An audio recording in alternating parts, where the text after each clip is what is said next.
This is Kwararafa Television.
A very good evening to you out there and welcome to the news at 7 p.m. I am Sophia John with the news presentation.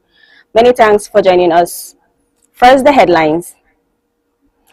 Oluremi Tinubu hails Wike for transforming Abuja City Gate. NYSC makes NERD clearance mandatory for corps members' mobilization. Plus, gunmen kill ex-councillor in Plateau community. Now the news in full. First Lady Senator Oluremi Tinubu has commended the Minister of the Federal Capital Territory, Nyesom Wike, for transforming Abuja City Gate into a major recreational landmark. She lamented that no state government entered the 50 million naira prize category of the Renewed Hope Initiative's Green Nigeria Challenge, designed to encourage youth to convert abandoned spaces and dump sites into green parks and gardens. She spoke during a ceremony at the Aso Rock, Abuja, to honor the FCT administration for its environmental efforts, at which she presented certificates of commendation to Wike and the Minister of State for the FCT, Dr. Maria Bunkure. Senior Special Assistant on Media to the First Lady, Busola Kukoyi, revealed details of the engagement in a statement she signed and released, titled, "Posterity Will Judge You Well for the Development of the Federal Capital Territory." The First Lady described the City Gate transformation as a physical manifestation of what the community category of the Green Challenge was designed to inspire, and express disappointment that the category attracted no submissions from any state.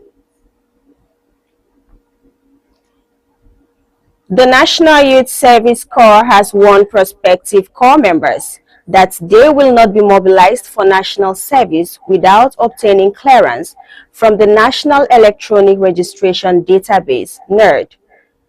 The warning comes as the scheme continues preparations for the mobilization of a fresh batch of prospective corps members, while also intensifying efforts to ensure their safety during orientation camp journeys. In a public notice shared on its official X account, the NYC declared that NERD clearance is now compulsory for all prospective corps members. The scheme urged prospective corps members to complete the process early to avoid delays in mobilization. It also cautioned that failure to obtain the clearance could delay mobilization into the National Service Program. The Director General of the World Trade Organization, Dr. Ngozi Okonjo-Iweala, has said Nigeria's poor maintenance culture is diminishing the value of the country's infrastructure and showing its economic development. Okonjo-Iweala stated this while delivering the keynote address at the 2026 Delta State Economic and Investment Summit in Asaba. Speaking on the theme, Harnessing Our Strengths, Unlocking Our Potentials, the former Minister of Finance said budgetary allocations alone will not translate into development without effective execution and proper maintenance of infrastructure. She stressed that governments should focus not only on initiating new projects, but also on preserving existing infrastructure to maximize economic returns. Okonjo-Iweala also called for improvements in critical infrastructure, including ports and digital facilities, to reduce the cost of doing business and boost Nigeria's competitiveness. Health experts have warned women against denying their babies breast milk because of the misconception that breastfeeding causes breast to sag, stressing that breast sagging occurs naturally with age. The warning was given during the flag off of the 2026 World Breastfeeding Week in Bauchi State. Speaking at a press briefing, the executive chairman of the Bauchi State Primary Healthcare Development Board, Dr. Rilwanu Muhammad, expressed concern that some mothers deliberately deny their children breast milk because they believe breastfeeding makes them look older by causing their breasts to sag. He warned that denying children breast milk, particularly exclusive breastfeeding, exposes them to malnutrition and other childhood illnesses. He noted that exclusive breastfeeding remains one of the most effective ways of protecting children from malnutrition and preventable diseases. The president of the Pentecostal Fellowship of Nigeria, Bishop Wale Oke, has criticized the National Assembly over the proposed legislation seeking to prohibit preaching in commercial buses, declaring that Christians will continue to evangelize despite the measure. Oke, who spoke during a church sermon, vowed that members of the PFN will resist any attempt to enforce the law, insisting that preaching the gospel remain a divine mandate. The cleric accused lawmakers of focusing on religious preaching instead of tackling insecurity and violent crimes across the country. The PFN president's comments come amid growing reactions from Christian leaders over the proposed legislation, which prescribes penalties for individuals who preach or engage in unsolicited religious activities inside commercial buses. And now on to business news.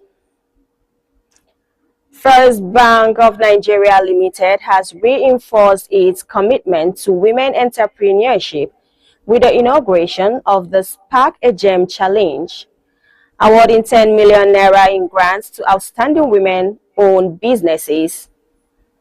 A statement by the bank in Lagos said the initiative was a flagship program under its Womenpreneur Pitchathon program and First Gem proposition. I beg your pardon. It said the initiative was designed to provide women entrepreneurs with business training, mentorship, networking opportunities, and funding support.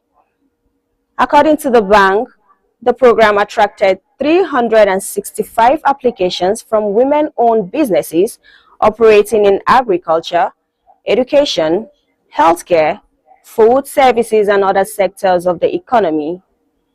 It added that after a rigorous selection process, 8 finalists underwent a 4-day capacity building program before pitching their business ideas to an independent panel of judges. French energy giant Total Energies says that it had signed a deal with Shell to buy Shell's European onshore renewable energy businesses for an undisclosed amount. The deal represents around 4 gigawatts of electricity production, mainly solar and wind power in operation or being built in Italy and the Netherlands, as well as solar, wind and battery storage projects in Italy, Britain and Spain. At the same time, Total Energies said it will sell a 50% stake in a portfolio of wind and solar assets in Germany, France, Spain and Poland to the U.S. investment firm KKR, in a deal that values the portfolio at $2.1 billion. The portfolio represents around 1.2 gigawatts of electricity production. We will now go on a break, and when we return, the news will continue. Please stay with us.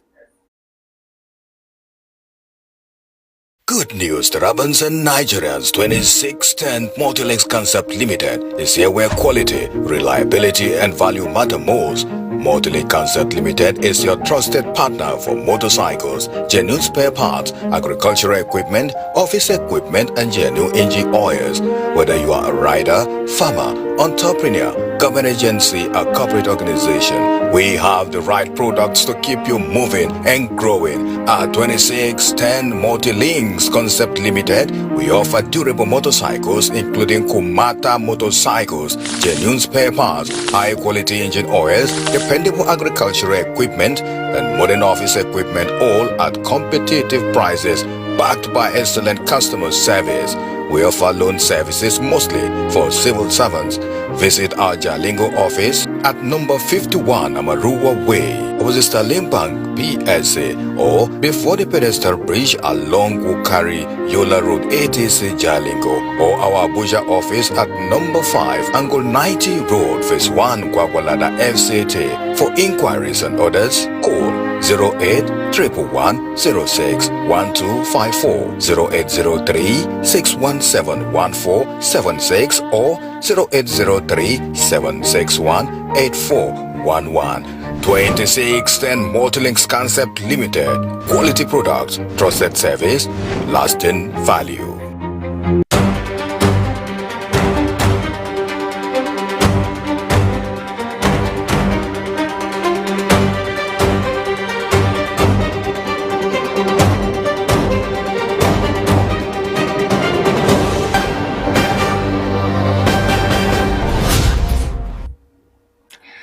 Welcome back. The news now continues. And moving on to security matters. Gunmen have reportedly killed a former councillor of Rim Ward in Riom local government area of Plateau State, Daniel Danjuma Chong, in yet another attack on a community in the state. The incident occurred in Tarok Village, Rim community. A resident of the community, Cynthia Dung, who confirmed the killing, said that the attack threw the entire community into panic as residents fled for safety after hearing sustained gunfire. She added that another resident, David Njuma, sustained gunshot injuries during the attack and was receiving treatment. Reacting to the incident, the Birom Youth Molders Association, BYM, condemned the killing and called on security agencies to apprehend those responsible. Troops of Operation Udoka have exhumed the remains of a community leader, Chief Ibe Anyadu of Aga community in Imo State, from a shallow grave after a suspect allegedly involved in his murder led security operatives to the burial site. The Nigerian Army disclosed this in a statement, saying the operation was carried out by troops of the 34th Artillery Brigade under the ongoing Operation Eastern Sanity 2. According to the Army, the breakthrough followed intelligence-led operations that recently resulted in the arrest of suspects linked to the killing of a Nigerian Army soldier and the recovery of stolen service weapons. The statement said one of the suspects confessed during interrogation to participating in the murder of the community leader. The army said the suspect subsequently led troops to a forest camp where the remains were recovered. And now on entertainment news. Popular TikTok couple Habib Hamza, popularly known as Pella, and Amodu Elizabeth Aminata, known as Jarvis or Jadrolita, have responded to critics who condemned their recent wedding, telling them to focus on their own lives instead of expressing jealousy. The couple, who recently tied the knot in a ceremony that generated widespread reactions on social media, shared a video of themselves dancing while mocking those who questioned their decision to marry at a young age.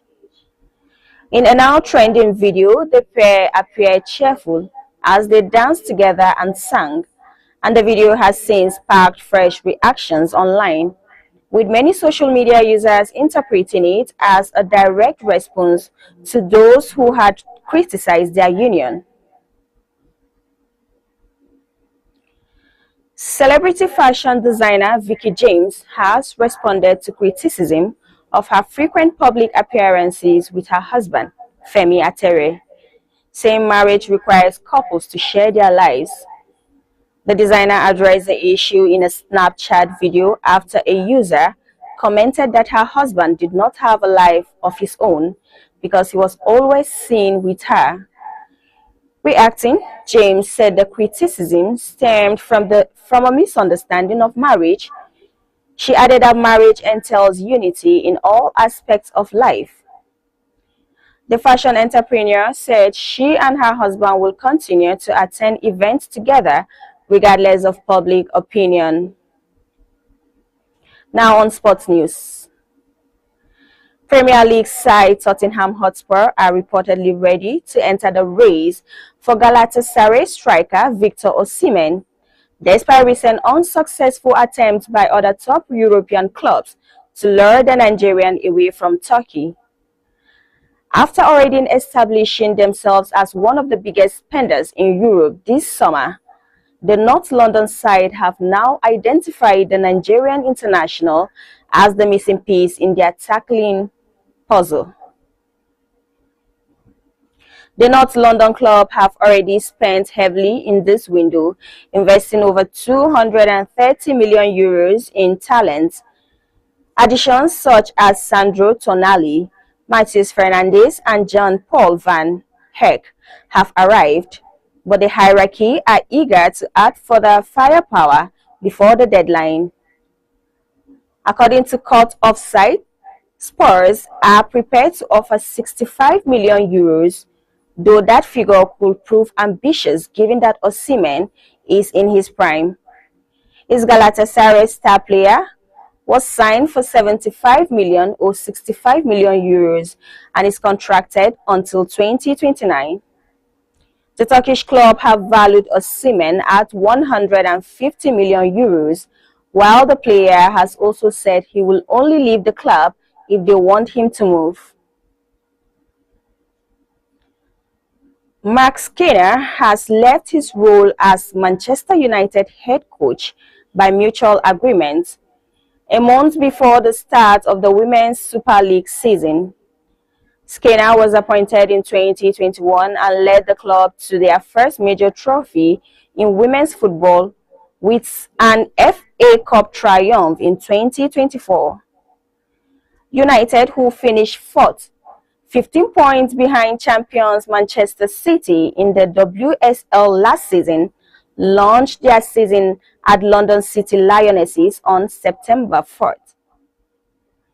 And to end the news, here is some recap of our main stories. Oluremi Tinubu hails Wike for transforming Abuja City Gate. NYSC makes nerd clearance mandatory for corps members' mobilization. And gunmen kill ex-councillor in Plateau community. Thanks for staying with us. From me is good night.